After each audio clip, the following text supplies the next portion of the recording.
রোজা রাখলে আপনার 8টা ফয়দা। এই যে আমরা কষ্ট করে রোজা রাখতেছি, কয়টা লাভ?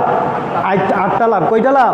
8। 1 নম্বর আপনার লাভ হচ্ছে, রাসূলুল্লাহ সাল্লাল্লাহু আলাইহি ওয়াসাল্লাম বলেন, কেউ যদি একদিন রোজা রাখে, হালাল খাদ্যকে একদিন রোজা রাখে আল্লাহর সন্তুষ্টির জন্য, মান সামা ইয়াওমান বাদাল্লাহি ওয়াজহাহু আনিন নারি 70 হারিফা, আল্লাহর সন্তুষ্টির জন্য যদি একদিন রোজা রাখে, এই রোজা রাখার কারণে আল্লাহ তাআলা হাসরের ময়দানে যখন কবর থেকে আপনাকে জীবিত করা হবে, তখন মানুষের খুবই নিকটবর্তী থাকবে জাহান্নাম। মানুষ কবর থেকে জীবিত হয়ে জাহান্নামের শাস্তি দেখতে পারবে, জাহান্নামের যে বিশাল বাউন্ডারি দেখতে পারবে, জাহান্নামের উত্তাপ, জাহান্নামের গর্জন মানুষ শুনতে পাবে কবর থেকে যখন মানুষকে জীবিত করা হবে।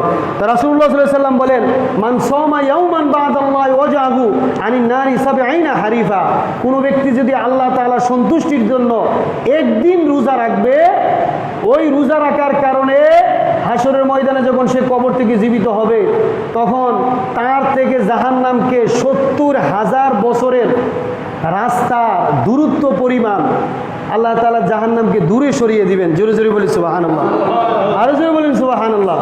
শুধু একদিন রোজা রাখার কারণে আপনার শর্ত হচ্ছে খাদ্যটা হালাল হতে হবে। যদি আল্লাহর সন্তুষ্টির জন্য রোজা রাখতে পারেন, আপনাকে জাহান্নামকে আপনার কাছ থেকে 70,000 বছরের রাস্তা পরিমাণ দূরত্বে জাহান্নামকে সরিয়ে দিবেন। এখন একটা রোজা রাখলে যদি জাহান্নামকে এত দূরে নিয়ে যায়, তাহলে আপনি যদি 30 দিন রোজা রাখেন, তাহলে জাহান্নামটা আপনার কাছ থেকে কত দূরে নিয়ে যাবেন? জোরে জোরে বলি সুবহানাল্লাহ।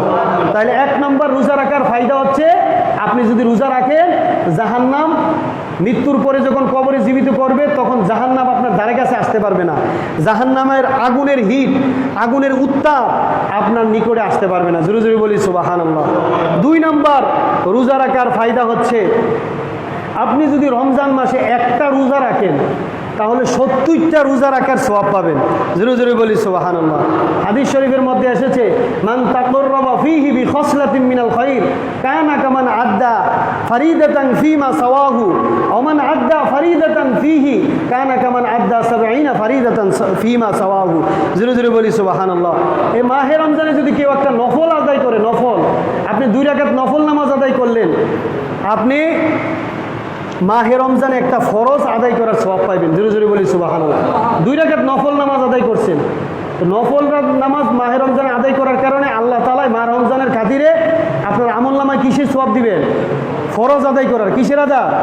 ফরজ আদায় করার। আর মাহে রমজানে যে কেউ যদি একটা ফরজ আদায় করে, একটা ফরজ, তাহলে কানা কামান আদ্দা ফীহি 70 ফারিদাতান ফীমা সাওয়াহু, 70টা ফরজ আদায় করার সওয়াব আপনার আমলনামার মধ্যে দিবেন। জোরে জোরে বলি সুবহানাল্লাহ, আরো জোরে বলি সুবহানাল্লাহ।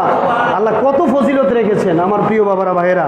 তো এই মাহে রমজানে আমরা বেশি বেশি নফল আদায় করব, সুন্নত আদায় করব, মেসওয়াক করব, শরীরের মধ্যে আতর মাখবো। রাসূলুল্লাহ সাল্লাল্লাহু আলাইহি ওয়াসাল্লাম সুগন্ধি ব্যবহার করতেন। বেশি বেশি সুন্নত নামাজগুলো আদায় করব, তাহাজ্জুদ আদায় করব, কোরআন তেলাওয়াত আদায় করব। কারণ মাহে রমজানে যদি নফল কাজ আদায় করেন, সুন্নত কাজ আদায় করেন, তাহলে আপনি ফরজের সওয়াব পাইতেছেন। আর মাহে রমজানে যদি ফরজ কাজগুলো আদায় করেন, যেমন 5 ওয়াক্ত নামাজ কন্টিনিউ যদি পড়েন, তারপরে রোজাগুলো যদি রাখেন, আপনি 70টা ফরজ। এই মাহে রমজানের রোজা রাখা ফরজ না সুন্নত?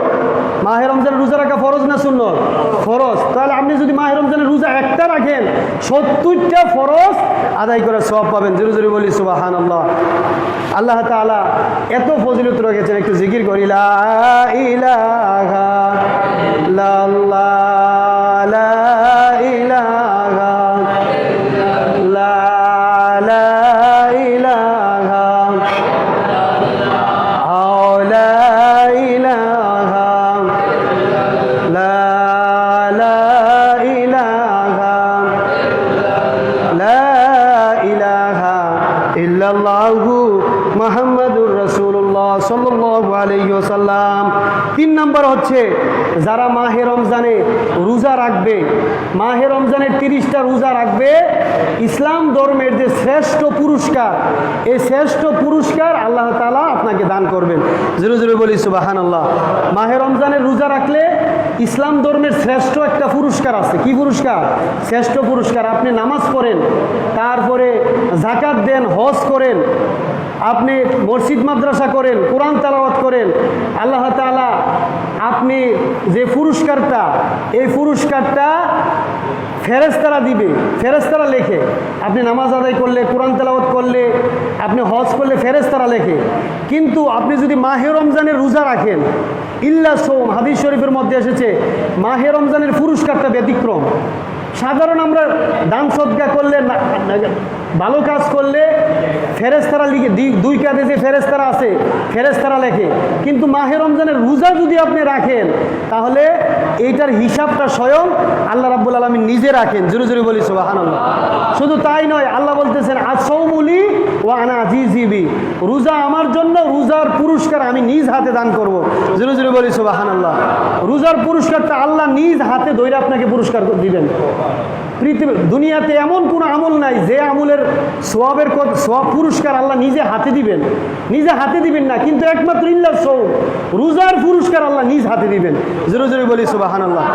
মুহতারাম হাজিরিন, ইসলামিক স্কলাররা এই পুরস্কারটাকে শ্রেষ্ঠ পুরস্কার বলছেন। রমজানের যে পুরস্কারটা কারণ আল্লাহ নিজ হাতে দিবেন, অন্য কোনো আমলের পুরস্কার আল্লাহ নিজ হাতে দিবেন না। জোরে জোরে বলি সুবহানাল্লাহ। মুহতারাম হাজিরিন, তারপরে রোজা রাখার আরও ফজিলত হচ্ছে, 4 নম্বর ফজিলত হচ্ছে, যারা 1 মাস রোজা রাখবে আল্লাহ তাআলা তাদের জন্য একটা বিশেষ জান্নাত বানাই রেখেছেন। জোরে জোরে বলি সুবহানাল্লাহ। হাদিস শরীফের মধ্যে এসেছে ইন্না ফিল জান্নাতি বাবান ইয়াকুলু লাহু রুইয়া লা ইয়াদখুলু সায়িম লা ইয়াদখুলু আহাদুহুম গায়রুহু। যারা এই কষ্ট করে রোজা রাখতেছে তাদের জন্য আলাদা একটা জান্নাত আছে, রোজাদারদের জন্য আলাদা একটা জান্নাত। জোরে জোরে বলি সুবহানাল্লাহ। এই জান্নাতটার নাম হচ্ছে রাইয়ান, ইয়াকুলু লাহু রায়ান। রায়ান নামক জান্নাতে রোজাদাররা ছাড়া আর কেহ যায় ওই জান্নাতের মধ্যে প্রবেশ করতে পারবে না। জোরে জোরে বলি সুবহানাল্লাহ। দেখছেন রোজার কত ফজিলত। আপনি রোজা রাখতেছেন, রোজাদারদের জন্য আল্লাহ তাআলা আলাদা একটা জান্নাত বানিয়ে রেখেছেন। এবং হাসরের ময়দানে কবর থেকে যখন সারা পৃথিবীর মানুষকে জীবিত করা হবে, কোটি কোটি মানুষ হাসরের ময়দানে কবর থেকে জীবিত হবে, তখন বলা হবে আইনা সাইমু, আইনা সাইমু, রোজাদাররা কোথায়, রোজাদাররা কোথায়, আইনা সাইমু।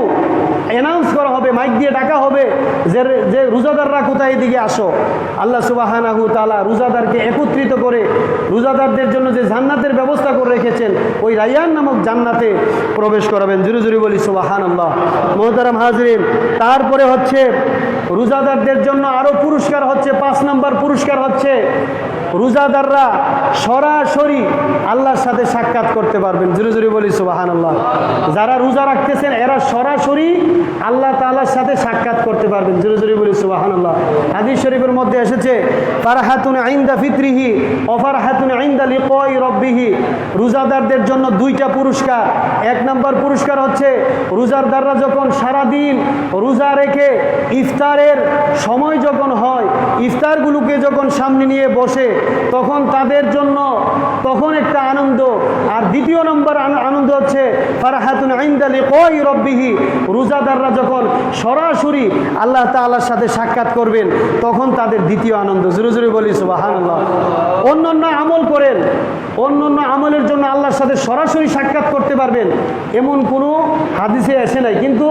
কিন্তু যদি আপনি রোজা রাখেন, মাহে রমজানের 1 মাসের রোজাগুলো সঠিকভাবে রাখেন, হালাল খাদ্যকে আপনি মৃত্যুর পরে সরাসরি আল্লাহর সাথে সাক্ষাৎ করতে পারবেন। জোরে জোরে বলি সুবহানাল্লাহ। একটু জিকির করি লা ইলাহা লা লা ইলাহা আও লা ইলাহা আও লা ইলাহা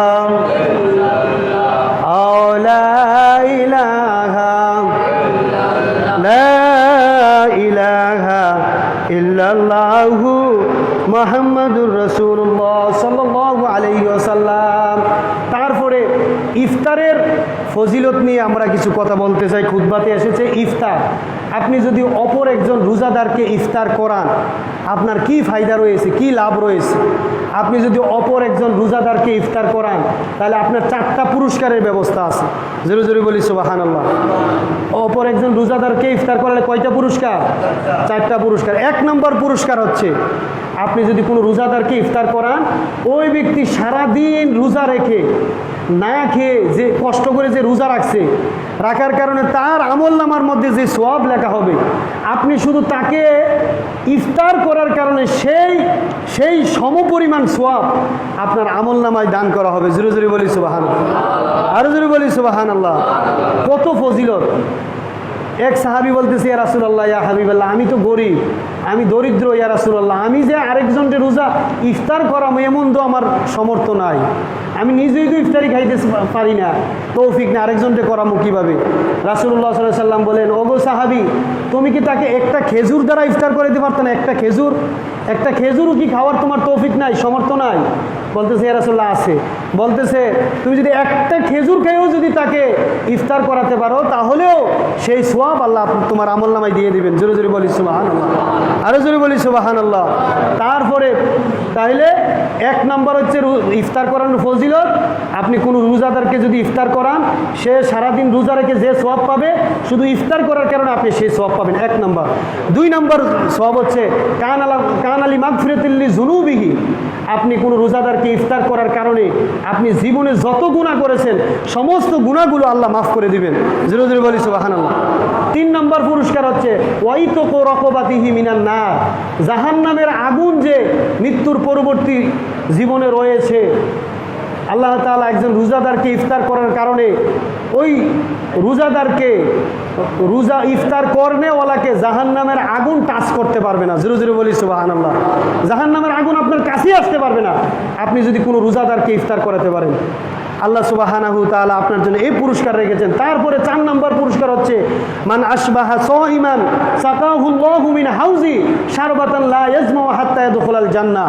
কোনো রোজাদারকে যদি আপনি ইফতার করান, তাহলে আল্লাহ তাআলা আপনাকে হাউজে কাউসারে, জান্নাতের মধ্যে যে হাউজে কাউসার বানিয়ে রেখেছেন, ওই হাউজে কাউসারের শরবত আপনাকে পান করাবেন। জোরে জোরে বলি সুবহানাল্লাহ, আরো জোরে বলি সুবহানাল্লাহ। ওই এক সাহাবী বলছিল, ইয়া রাসূলুল্লাহ, শরবত তো ইফতারি যে রোজা রাখে তাকে তো আমি যে শরবত খাওয়াও আমার এমন তৌফিক নাই। তো নবীজি বলেছেন, তুমি যদি এক গ্লাস পানি দিয়েও কোনো রোজাদারকে ইফতার করাও, তাহলেও আল্লাহ তাআলা তোমাকে হাউজে কাউসারের পানি পান করাবেন। জোরে জোরে বলি সুবহানাল্লাহ। তাইলে একজন রোজাদারকে ইফতার করলে কয়টা লাভ? কথা বলেন, কয়টা লাভ? এক নম্বর হচ্ছে সমপরিমাণ সওয়াব পাইবেন। 2 নম্বর হচ্ছে আপনার জীবনের সব গুনাহ কি করে দিব? মাফ করে। 3 নম্বর হচ্ছে জাহান্নামের আগুন আপনাকে স্পর্শ করতে পারবে না। আর 4 নম্বর সওয়াব হচ্ছে হাউজে কাউসারের পানি আল্লাহ তাআলা আপনাকে কি করবেন? পান করাবেন। জোরে জোরে বলি সুবহানাল্লাহ।